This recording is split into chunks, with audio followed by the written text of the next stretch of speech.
कैसा मंजर रहेगा कश्मीर का। मैं पूरे हिंदुस्तान की सरकार को, पूरे मीडिया वालों को ये बताना चाहता हूं, ये रिकॉर्ड करो।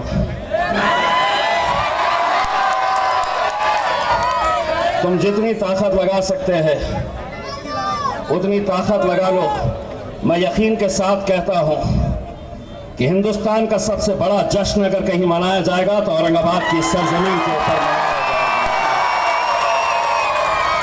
तुम जितनी चाहे हथकंडे अपना लो, जितनी कोशिशें करनी है कर लो, लेकिन एक बात समझ लो, ये शहर ने पूरे हिंदुस्तान को अगर एक पैगाम दिया तो वो ये पैगाम था कि इत्तेहाद किसे कहते हैं। उसी इत्तेहाद की बुनियाद के ऊपर अल्हम्दुलिल्लाह पूरे महाराष्ट्र से इकलौता एक मुस्लिम एमपी चुनकर आता है, वो तुम्हारा बेटा, तुम्हारा भाई इम्तियाज जलील है। और सिर्फ अकेले महाराष्ट्र से नहीं, ये हम जैसे मुसलमानों को, दलितों को ये सोचने का वक्त आया है कि क्या हम गुलाम हो चुके हैं कि हम सिर्फ वोट डालने का काम करें। आज 10 ऐसे स्टेट्स हैं, 10 ऐसे राज्य हैं कि जहां से एक भी मुसलमान को टिकट ही नहीं दिया गया। आज की हालात, मध्य प्रदेश के अंदर एक भी आपका एमपी नहीं, राजस्थान में एक भी नहीं, गुजरात में एक भी नहीं, कर्नाटक में एक भी नहीं, झारखंड में एक भी नहीं, दिल्ली में एक भी नहीं। क्यों? क्योंकि वो कहते हैं कि हम सिर्फ वोट डालने का काम करते रहो, सिर्फ वो तुम्हारा काम वोट डालना है, सत्ता में वो जाकर बैठेंगे।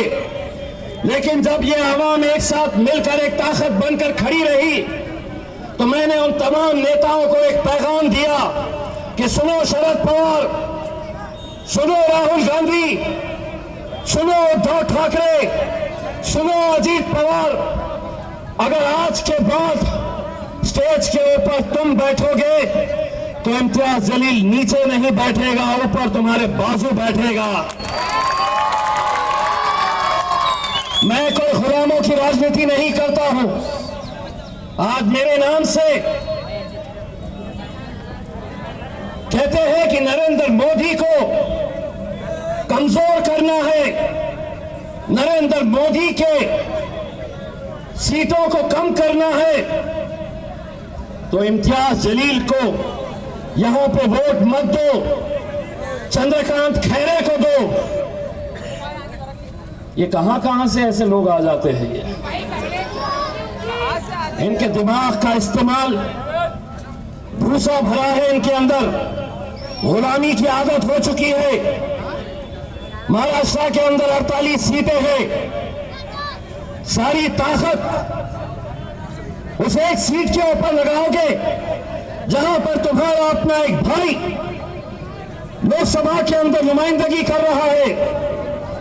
अगर हो हिम्मत तो 47 की 47 सीटें जीत के दिखाओ, और अगर पूरे के पूरे जीत भी गए, लोकसभा के अंदर आ भी गए, तो मैं तुमको लिख कर देता हूं, मैंने पिछले 5 सालों के अंदर यह देखा है, जब इस कौम के खिलाफ कोई कानून बन रहा है, जब हमारी मां और बहनों से कहा जा रहा कि तुम्हें हिजाब नहीं पहनना है, यूसीसी के कानून के तहत तुम्हें यह बताया जा रहा है कि हम इस मुल्क से मदरसों को बंद कर देंगे, तुम्हारी मजहबी शिनाख्त, तुम टोपी पहनकर बाहर नहीं आ सकते, टोपी पहनना है तो मस्जिदों में पहनो।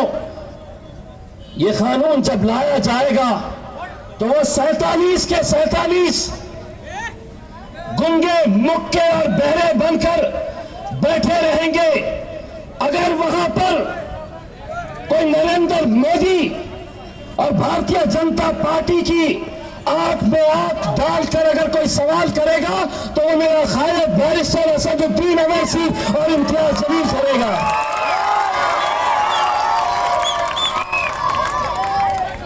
वहां रोज महफिलें सज रही है, रोज महफिलें सज रही है, कभी इसके मकान में, कभी उसके बंगले में। नहीं, मोदी को मोदी को कमजोर करना है। ए सुनो, हमें कोई 10, 20, 25, 50 एमपीज की बात नहीं कर रहे हैं। वो 300 आ जाए, हम तो अल्हम्दुलिल्लाह उनके ऊपर भारी पड़ेंगे कभी भी।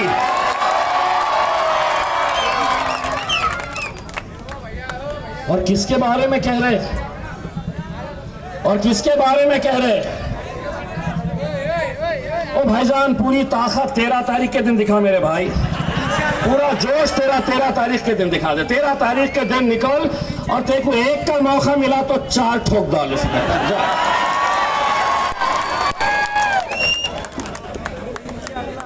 जहां दिखाना है वहां नहीं, यहाँ पे मेरे को खड़े रहना है, इधर सारा जोश इधर ही दिखाओ।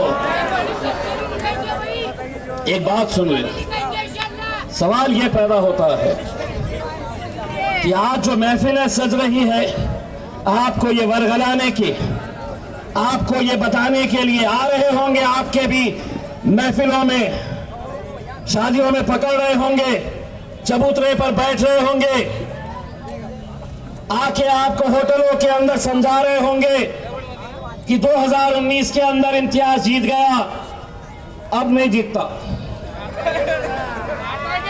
पूरा दिमाग लड़ा के तुमको समझाने की कोशिश कर रहे होंगे। ये कौन है मालूम? 2019 में यही चंडाल चौकड़ी घूमती थी शहर में। 2019 में जब इम्तियाज जलील 28 दिन पहले पूना से आया यहां पर और कहा कि मैं आमदारकी का इलेक्शन लड़ूंगा, तो मुझे देखकर हंसते थे, तुमको कौन पहचानता है, कैसे जीतोगे। मैंने कहा अगर इम्तियाज जलील खड़ा है और उसकी नीयत अगर साफ रही तो अल्लाह उसके लिए रास्ते बनाएगा। और अल्हम्दुलिल्लाह जीत गया। 5 साल धंधे बंद सबके, खादी के कपड़े लपेट के अलमारी में डाल दिए। जैसे इम्तियाज जलील 2019 के अंदर बोला कि अब मैं एमपी बनूंगा, फिर कपड़े निकाल लिए खादी के, फिर मार्केट में निकल गए। कैसे आता बताओ, कैसे आता? कागज की चिट्ठी, छोटी डायरी, पेन लेके जहां मिल रहा वहां पे निकाल रहे। देखो, मराठा इतने, दलित इतने, ओबीसी इतने, मुसलमान इतने, मुसलमानों का वोटिंग परसेंटेज होगा देखो 50% है ना भैया, 50 ना, नहीं 55 भी हो गया। कैसा आता? और उस वक्त मैं ये कहता था कि नादानो, तुम्हारा ईमान इतना कमजोर है कि तुम मेरा हिसाब जमीन पर निकाल रहे, लेकिन मेरा हिसाब तो मेरा रब वहां पर कर रहा है, मेरे भाई वहां पर कर रहा है। और आज फिर आ गए, पूरा घूम रहे। ये एक अलग गैंग यहां पे घूम रही है। दूसरी कहां घूम रही मालूम क्या? एक बंदा पूरे शहर में घूम रहा है झोली फैलाते हुए, दे दे दे दे दे दे दे दे दे दे दे दे दे दे दे दे। मेरे को फिक्र उसकी इस बात के लिए होने लगी, और इसमें से कोई जान पहचान का है तो मेरी तरफ से एक मशवरा दे दो। इतना जोश में झोली उठा रहा है कि कहीं उसका नारे को खतरा ना हो जाए। तो बेल्ट वेल्ट बांध के निकल मेरे राजा। ये कहां से आ रहे हैं ये लोग मेरे शहर में, मुझे समझ में नहीं आ रहा। अच्छा, अब एक बात सुन ले, एमपी का इलेक्शन लड़ने का इख्तियार सबको है साहब। हर आम आदमी भी लड़ सकता है, जमहूरियत है, कोई भी लड़ सकता है। सिर्फ एक कंडीशन है मेरी, यहां पे किरारपुरे के अंदर आना, यहां पर मैं एक है तो ऐसा बोर्ड लगाऊंगा, उसके ऊपर सिर्फ अंग्रेजी में लिख के बताना, मेंबर ऑफ पार्लियामेंट। अबे पार्लियामेंट बोले तो कानून जहां पे बनते हैं, इन नौजवानों के कानून, हमारी माँ और बहनों के कानून, हमारे आज शरीयत के कानून भी वहां पर बन रहे हैं। हर कानून वहां पर बनता है। और एक बात ये भी बता दो, ईवीएम की जो मशीन होती है उसमें जितने वोट पड़ते हैं उतने ही रहते हैं, तुम बढ़ा नहीं सकते। मतलब ईवीएम मशीन में भाई साहब को अगर 20 मिले तो बाहर आके खड़े हो जाएंगे 20 का 40, 20 का 40, 20 का 40 बोल के। पुरानी आदत, अम्बा अफसरा अंजलि हम बोलेंगे बढ़ा देता, 20 का 40 कर देता। भाई जितना है देखिए, आप लड़िए साहब, लेकिन क्यों आप अच्छी तरह से जानते हैं कि आपको क्यों खड़ा किया गया है, किसने खड़ा किया है। सिर्फ और सिर्फ मुसलमानों की, दलितों की, पिछड़ों की आवाज उसको यहां से खत्म करने के लिए। गूंगे, मुक्के और बहरे होते तो शायद नजरअंदाज कर देते, लेकिन तकलीफ इसी बात की है कि असदुद्दीन अवैसी एक अकेला था। लोग कहते थे कि अकेला रहेगा, लेकिन अल्हम्दुलिल्लाह इस इत्तिहाद की बदौलत आज असदुद्दीन अवैसी अकेला नहीं है, उनका भाई इम्तियाज जलील भी वहां पर जाकर बैठता है। बस तकलीफ इसी बात की सदा रही है। एक के दो आ गए, दूसरा वाला भी बहुत बोलता है, इतना बोलता है। पहले दिन जब गया पार्लियामेंट के अंदर तो नरेंद्र मोदी ने अमित शाह को फोन करके पूछा, रे सांबा कितने आदमी है रे? सरकार वो 2 आए हैं, लेकिन अपन 300 पे भारी है वो। मेरे भाई, ये इलेक्शन कोई आम इलेक्शन नहीं है। ये इलेक्शन एक ऐसा इलेक्शन है जो हमारा मुस्तकबिल तय करने वाला है। आपको मैं डरा नहीं रहा हूं, लेकिन ऐसे ऐसे कानून बनाए जाने वाले हैं, ऐसे कानून लाए जाने वाले हैं कि जिससे हमारी आने वाली नस्ल, हमारी माएं और बहनें हमारे मदरसे रहेंगे नहीं रहेंगे, हमें किस तरह की तालीम, हमारे स्कूलों के अंदर तुम्हें क्या पढ़ाया जाएगा, ये सब बातों के फैसले वहां पर होने वाले हैं। दोस्तों, एक बात मैं और कहना चाहता हूं, और आज ये महफिल देखकर मैं जरूरी समझता हूं कि इम्तियाज जलील ने इनके बारे में ऐसा कहा, उनके बारे में ऐसा कहा, तो सुनिए। हिकमतन आज जिस दौर के अंदर हम जी रहे हैं, जो हालात है, पुणे के करीब सतारा जिले का एक छोटा सा गांव, 31 साल का एक सॉफ्टवेयर इंजीनियर नूरुल हसन नाम का एक लड़का व्हाट्सएप के ऊपर एक स्टेटस रखता है। वो स्टेटस के खिलाफ, स्टेटस किस बात का, कौन सा स्टेटस? तो औरंगजेब रहमतुल्लाह का स्टेटमेंट रखता है वो। नतीजा क्या होता है? सतारा के उस छोटे से गांव में बजरंग दल, विश्व हिंदू परिषद, शिवसेना के लोग उस गांव के ऊपर हमला करते हैं, जहां पर यह सितंबर 2023 की बात कर रहा हूं। उस गांव के ऊपर हमला करते हैं, पुसे सावली नाम का गांव, उस गांव के ऊपर हमला करते हैं। मिसबाह नूरुल हसन नाम का यह लड़का, 7 महीने की उसकी बीवी प्रेग्नेंट, खाना निकाली रात का, शौहर से कही कि खाना खा लो। नूरुल हुसैन कहता है कि मैं इशा की नमाज पढ़ के आऊंगा फिर खाऊंगा। मस्जिद जाता है, छोटा सा गांव, छोटी सी मस्जिद, 4-5 मकान।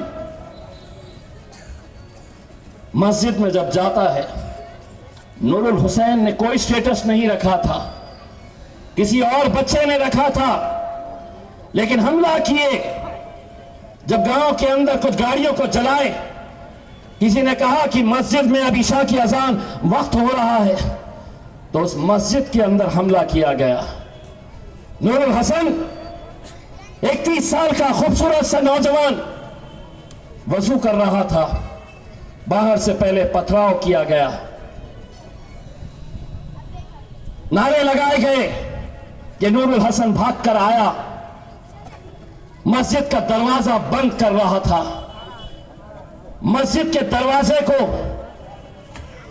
बंद करने की कोशिश कर रहा था। उतने में ही ये गुंडे वो दरवाजा तोड़ते हैं, तोड़ के मस्जिद के अंदर घुसते हैं। बड़ी फर्शी पड़ी है। नमाजियों को बचाने के लिए नूरुल हसन कोशिश करता है, गिर जाता है। उसके सर के ऊपर इतनी बड़ी फर्शी मारकर उसे लहूलुहान किया जाता है। दोस्तों, नूरुल हसन जगह पर ही खत्म हो गया। मस्जिद में खत्म हुआ। तसव्वुर करो उसकी बीवी, उसके बुजुर्ग बाप को जब यह पता चला कि बच्चा नमाज पढ़ने गया, 7 महीने की प्रेग्नेंट उसकी बीवी को यह बताया गया कि तुम्हारा शौहर इस दुनिया में नहीं है। कभी तसव्वुर करोगे क्या मंजर रहा होगा, क्या कैफियत रही होगी? आज कहने के लिए तो मैं बहुत कुछ कह सकता हूं, लेकिन आज हिकमतन कोई नहीं गया उस गांव के अंदर, कोई फटका नहीं। ये जो यहां पे बड़े बड़े भाषण कर रहे, कोई फटका नहीं। इम्तियाज जलील के पास यह ओहदा था मेंबर ऑफ पार्लियामेंट का। वहां के एसपी को फोन करके बताया, जब मुझे यह खबर मिली कि ये हत्यारों को छोड़ने की कोशिश की जा रही, इम्तियाज जलील तुम्हारी दुआओं की बदौलत जो बना है, वहां के एसपी को कहता है कि अगर 3 दिन के अंदर अगर ये पूरे आरोपी अरेस्ट नहीं हुए तो इम्तियाज जलील सतारा के अंदर आकर बैठेगा। 2 दिन के अंदर पूरे आरोपियों को गिरफ्तार किया गया। दोस्तों, सुनो, घड़ी मेरी चलेगी, मैं एमपी हूं। तुम्हारी घड़ी 5 मिनट आगे चल रही है, मैं 5 मिनट पीछे हूं। मेंबर ऑफ पार्लियामेंट हो ना, खासदार हो ना, मेरी घड़ी बराबर, मेरा वक्त बराबर चल रहा है। जिसका वक्त खराब चल रहा है वो देख ले अपना वक्त कैसा जाने वाला है। अपना वक्त तो अल्हम्दुलिल्लाह। मेरा सिर्फ इतना कहना है मेरे भाइयों, बहुत सारी ऐसी बातें इन 10 सालों के अंदर मैंने देखा है, मैंने महसूस किया है। भड़काने के लिए, नौजवान बच्चों के जज्बात को खेलने के लिए, किराड़पुरे का वो दंगल आज भी मुझे याद है। उस वक्त भी मैंने इस मुल्क के वजीर आजम को एक पत्र लिखा था, अमित शाह को एक लेटर लिखा था, महाराष्ट्र के मुख्यमंत्री को एक लेटर लिखा था और ये कहा था कि ये जो यहां पर दंगा हुआ है उसमें मेरा किराड़पुरे का कोई नौजवान शामिल नहीं है। और अगर तुम्हें साबित करना है तो तुम एक इंक्वायरी लगाओ, एक हाई लेवल इंक्वायरी लगाओ। मैं तुम्हें बताऊंगा कि कौन लोग थे, कौन लोगों ने यह हरकत की है। किसी का जवाब नहीं। प्रधानमंत्री नरेंद्र मोदी साहब का एक दिन जवाब आया मेरे लेटर के ऊपर। मैंने कहा कि चलो, खुशी की बात है कि इंक्वायरी होगी। पत्र में क्या लिखा था? आदरणीय इम्तियाज जलील जी, आपका पत्र मिला, धन्यवाद। कहां कहां से कैसे कैसों को क्या क्या बना देती है यार ये लोग। भाइयों, मैं आपको जैसा बता रहा हूं, ये इलेक्शन अगर इम्तियाज जलील जीता तो ये जीत इम्तियाज जलील की नहीं होगी मेरे भाई। ये उन तमाम मुसलमानों की, दलितों की आवाज़ होगी, उस 90 साल के बुजुर्ग की दुआओं की का नतीजा होगा जो मुझे रमज़ान के आखिरी अशरे के अंदर एक मस्जिद में मिले। मैं जाकर उन्हें जब मिला, हाथ मिलाया उनसे, मैंने कहा कि मेरे लिए दुआ करना। बुजुर्ग शख्स, 90-52 साल की उम्र होगी। तो उन्होंने मुझसे कहा कि बेटा मैं जालना का रहने वाला हूँ। मैंने कहा मेरे लिए दुआ करना। तो उन्होंने कहा कि पूरे रमज़ान मैं और मेरे पूरे घर वाले तहज्जुद में उठ के तेरी कामयाबी के लिए दुआ करते हैं। बेटा, जालना का रहने वाला, क्या ज़रूरत है उसे, क्या वजह है उसे। मैंने जब उन्हें हाथ पकड़ा तो कुछ आंसू मेरी आंखों में थे और वो बुजुर्ग शख्स फूट फूट कर रोने लगा। आप सोचिए मेरे भाई कि आज किस वक्त और किस दौर से हम गुजर रहे हैं। मैं जीतूंगा अकेला नहीं, मैं अगर जीता तो आप जीतोगे, वो लोग जीतेंगे जो आज उम्रा के ऊपर गए हुए हैं। महाराष्ट्र से ताल्लुक नहीं, औरंगाबाद से तो लेना देना ही नहीं, वहां से फोन करते हैं कि इम्तियाज़ भाई कलकत्ता के शहर से मैं रहने वाला हूँ, उम्रा करने के लिए आया हूँ, काबे शरीफ के सामने गिलाफ को पकड़कर आपकी जीत के लिए मैं दुआएं मांग रहा हूँ। इम्तियाज़ भाई, दोस्तों, इन 40 सालों के अंदर 44 साल पहले एक आखिरी मुस्लिम एमपी यहाँ से चुना गया था। 1980 के अंदर तुम पैदा भी नहीं हुए थे। काजी सलीम साहब जब आखिरी एमपी थे, ये आप लोगों का इत्तेहाद था कि आपने 44 साल के बाद आपने वो दिन दिखाया है। लेकिन आज जो ताकतें मुझे गिराने के लिए लगी है, जो ताकतें ये कोशिश कर रही है कि नरेंद्र मोदी को जिताना है तो इम्तियाज़ जलील को यहाँ पे हराना पड़ेगा और खैरे साहब को जिताना पड़ेगा। अरे वो खैरे साहब जो आपको हिरवा साहब कहता था, कम से कम इम्तियाज़ जलील को इतना क्रेडिट तो दे दीजिएगा कि 30 सालों में उसे आपका कभी ख्याल नहीं आया, कभी आपको मुबारकबाद नहीं दिया। लेकिन इस बार ईदगाह के अंदर बड़े अच्छे तरीके से आके खड़ा हुआ था और उनके जो 2 पंटर उनके पीछे खड़े थे तो उनको कह रहे थे कि साहब अब ये आएंगे आपके पास तो सबको सलाम करना, सलाम अलैकुम, सलाम अलैकुम, सलाम अलैकुम, सलाम अलैकुम, सलाम अलैकुम। अल्हम्दुलिल्लाह। और यहीं पे नहीं रुके जनाब, बाद में एक बयान भी दे डाले, ऐसा बयान कि जैसे मौलाना बोल रहे हैं मुसलमानों 5 वक्त की नमाज पढ़ो, और नमाज पढ़ना चाहिए। और नमाज पढ़ के जब बाहर निकले तो बाहर लोग खड़े रहते हैं तो क्या करो, फूको। अब हम क्या करेंगे, उनको मालूम है कि फूके तो कुछ अच्छा होता। अब नेक्स्ट टाइम मेरे सामने जब आएंगे तो मैं क्या करूंगा, ला हौल वला कुव्वत इल्ला बिल्लाहिल अलीयुल अज़ीम, फूक करके फूक डालेंगे। उसके अंदर उनका गेम हो जाता है, उसके फूकने के अंदर उस पर। बस मेरे भाइयों, आप लोगों से इतनी इंतज़ा है कि 13 तारीख के दिन पूरी ताकत के साथ बाहर निकलिए और यहाँ पे तैयारी करिए 4 जून को हिंदुस्तान के सबसे बड़े जश्न की। इंशाल्लाह। बहुत बहुत शुक्रिया। वाखिर दावाना।